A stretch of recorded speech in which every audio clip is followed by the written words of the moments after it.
What's up, everybody? It's the homie Truth Teller, the street reporter. And people be asking me things. They know I'm a drill historian. I've been documenting the culture for a while now. I tell people this all the time. I feel like this is a time period people gonna look back on and be like, damn, it's a lot of young people lost their lives. And a lot of people say it's the music.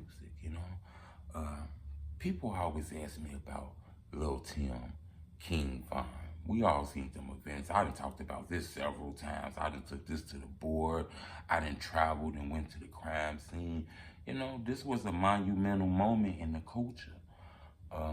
This trial gonna come up soon. Actually, next year. I believe in the fall. The trial gonna happen. We gonna see what's gonna happen.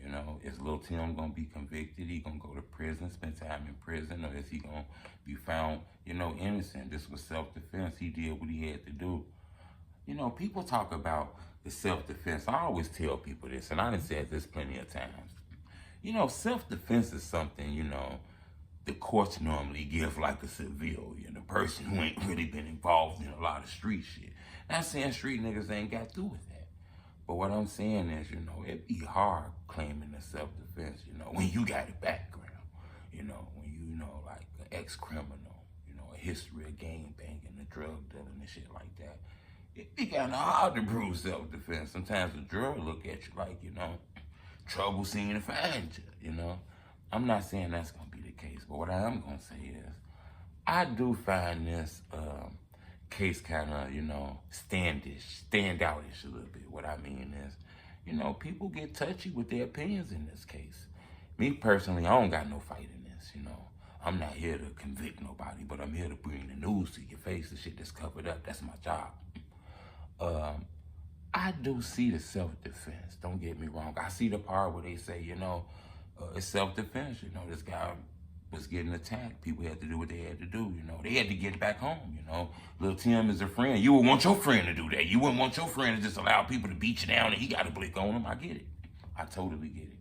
Then again, I see the other side where they say, look, Tim wasn't a bodyguard. He wasn't a security guard. He ain't went to security school. He ain't got 40 hours to hold a gun. He ain't got a perk card, a 10-up card. This is a gangbanger with a gun. A gangbanger with guns can get in trouble. And that's the type of shit that happen when you're a gangbanger with a gun. I get it. But I do want to say that, I see a lot of people leaning more towards the self-defense. I get people saying that. My thing is, in order to prove the self-defense, I don't think Tim so much have to hit the stand and point somebody out. I don't think he gonna do that. The optics, the visual of that just look bad. That's a no-no. You'll get kicked out the music shit for that. Even though 6ix9ine did it, it wasn't that bad. But I'm not sure if Tim could stand that, But maybe he might don't get on the stand, But I would believe that, Quando Rondo would have to be a key witness. I would believe that they would want to call Quando Rondo to the stand. Ask Quando Rondo, what was this fight about? What happened? What was said to you? Did you see a weapon? What exactly happened? What happened at that moment? What made your friend feel like he had to get out the car to defend you? He not telling us. He quiet. His lawyer speaking for him. You're not in this case. Are you going to plead the fifth, Are y'all gonna play the lottery, a scratch-off ticket with Lil Tim life and hope that the jury just believe what the fuck his lawyer's saying? If Tim defended him like that, defended his honor, is you gonna defend his honor now when it's time for this trial shit? I think that's the key question that people need to ask. And I'm not sure if Quando Rondo gonna wanna get on that stand like this. The visual don't look good. Because normally when you get on that stand, the lawyers, the attorneys, they make you point at people. That visual not gonna look good, the optics. Even if you ain't telling on nobody, even if you just telling your side of the story, the optics just don't look too good. So I'm not sure, I believe if Quando Rondo was to get on the stand, tell what he's seen, tell what he's been through, tell exactly what he thought was happening at that moment, I do believe that can be the thing that can tilt over whether this is a self-defense or if this is a murder in cold blood, in my opinion. Until then, I think this is a 50-50. I'm not sure exactly what the fuck gonna happen. They both seem like they had a background. Both were street dudes. Both was known not to play. So I'm not sure who the jury gonna believe or what's gonna happen in that moment, in my opinion.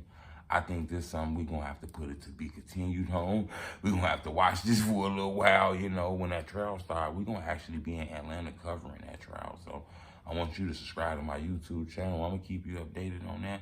But I can't really give you my full opinion on that. But I do believe Quando Rondo is a key witness to what happened. And in my opinion, he have done interviews with Angela Yee. He have talked to radio stations. He told Angela Yee what happened that day. He told radio stations what happened that day. He done rap songs about what happened that day. What makes you think he won't get on the stand and tell a judge what happened that day? Look, now, I'm not just trying to be funny. I'm just saying that's my opinion. That's how I look at it. You know, that man defended your honor. You know, you was catching her. We seen the video. You was catching her, you know. But he came out and defended your honor. Are you going to do the same? That's just my opinion. I don't know, you know. So I'm going to put it to be continued on this. I want y'all to subscribe to my YouTube channel. We almost a couple hundred subscribers away. We running. Look, we like this for the subscribers. Now, I'm going to tell you again. Look, truth don't ask for a lot. You feel me? I don't ask for no donations. I don't be asking for nothing. Now, you feel me? We tired of waiting, too. You feel me? So, you rock with me. You feel me? You support the movement. You support the videos we be dropping, trying to keep you updated with the news. I want you to stop right now. Stop. Pause for a second. I want you to stop. Look, you stop for a second. Pause with me. Hit the subscribe button. All right. That's enough. Feel me? Hit that subscribe button. Hit that like button. You feel me? It should be at least 200 subscribers when I wake up in the morning so we get that 100K. I appreciate the love. Keep the donation to yourself because it's hot outside. You don't got no time to be giving me your baby Lunchable money. The weather done changed outside. Your baby want them Lunchables. He wants you to take him to the store so you can go get the flaming house with the chips, with the cheese and the meat. You know they like the jalapeno peppers on them. You feel me? You go take them to the little corner gas station, get them a little slushy, put a little 2 flavors in it because they like the slushy with the 2 flavors in it. You feel me?